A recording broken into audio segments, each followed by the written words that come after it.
బాబాసాహెబ్ అంబేద్కర్ గారికి ఉత్తరం రాస్తుంది. ఆ ఉత్తరం రాస్తే అంబేద్కర్ గారు లా చదివి లండన్ తిరిగి హైదరాబాద్కి వచ్చినప్పుడు, మన దేశానికి వచ్చినప్పుడు తన కొడుకు గంగాధర్ చనిపోయి ఉంటాడు.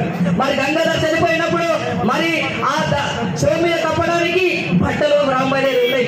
అప్పుడే కొత్తగా ఎవరికైనా పెళ్లిళ్ళైతే కొత్త చీర తల్లి దగ్గర ఒకటి ఇంట్లో ఉంటది, ఒకటి కట్టుకొని ఉంటది.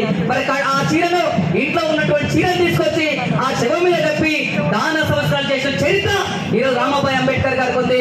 మన పాలనీయుడు డాక్టర్ బాబాసాహెబ్ అంబేద్కర్ చదవడానికి కూడా అమ్మ తల్లి ఇటువంటి మధ్యలో స్త్రీలు ఉన్నారు. మరి ఇంతమంది స్త్రీలు ఉన్నారు. ఈరోజు ఈ స్త్రీల కోసం హిందూ కోడ్ బిల్లును అమలు చేయాలని చెప్పి తొలి న్యాయ శాఖ మంత్రికి రాజీనామా చేసిన వ్యక్తి గొప్ప మేధావి డాక్టర్ బాబాసాహెబ్ అంబేద్కర్. ఇంతకంటే చరిత్ర అంబేద్కర్ గారు మన కోసం తన ముగ్గురు పిల్లలు కూడా ఉన్నారండి. ఎవరి కోసం కూడా ఉంటున్నాం? అంబేద్కర్ మన కోసం, మన జీవితాలు బాగు చేయాలని అంబేద్కర్ గారు త్యాగం చేసిండు. ఈరోజు చూస్తా ఉన్నాం, అన్ని అవకాశాలు ఉన్నా, లైట్ ఉన్నా, పుస్తకాలు ఉన్నా, మన తల్లిదండ్రులు బాగా చదువుకున్నప్పటికీ కూడా మనమే చదవలేకపోతా ఉన్నాం. ఇంటర్ వరకే డ్రాప్ అవుతా ఉన్నాం, 10th వరకే డ్రాప్ అవుతా ఉన్నాం, డిగ్రీ వరకు మా గొప్పగా చూస్తూ ఉన్నాం. మరి ఈరోజు 33 డిగ్రీలు 4 PhD చదివినటువంటి ఏకైక వ్యక్తి ప్రపంచం మీద ఎవరంటే ఈయన డాక్టర్ బాబాసాహెబ్ అంబేద్కర్ తప్ప ఎవరు లేదని గుర్తు చేస్తారు అంబేద్కర్.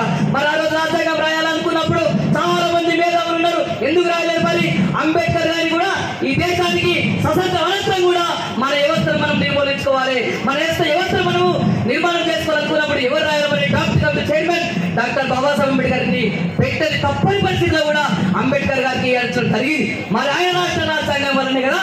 ఇదందరూ కూడా అందరూ చెప్తా ఉంటారు అంబేద్కర్ అనగానే ఈయన మారామార్యాలు చెందిన వ్యక్తి కాదు. అంబేద్కర్ అంటే అందరు వాడు, కొందరు వాడు కాదని చెప్పి సముద్రాన్ని చేస్తున్నారా. కాబట్టి అమలారా, అక్కలారా, అన్నలారా, మీకు చోదుల చోటు చెప్తా ఉన్నారు, అంబేద్కర్ ఒక శక్తి కాదు, ఈ రోజు ప్రపంచ మేధావి. ఈ రోజు భారత రాజ్యాంగమే ఈ దేశానికి శరణ్యం. ఈ భారత రాజ్యాంగం కూడా ప్రమాదంలో ఉంది. మనమందరం కూడా పసిగట్టాల్సిన అవసరం ఉంది, తెలుసుకోవాల్సిన అవసరం ఉంది. ఈ రోజు ప్రభుత్వమే నిర్వహిస్తున్నటువంటి ఈ ఉత్సవాల కమిటీ కూడా నేను ఒక్కడే విజ్ఞప్తి చేస్తా ఉన్నాను. ఏదైతే మానవులు ఉన్నదో ఆ మానవ చరిత్ర కూడా పాఠ్య పుస్తకాలలో చేర్పించడాక మీరందరూ కూడా నడిపించాల్సిన అవసరం ఉందని చెప్పి గుర్తు చేసిన మిత్రులారా. కాబట్టి రానున్న రోజుల్లో కూడా అంబేద్కర్ గారి జీవిత చరిత్రను కనుగొన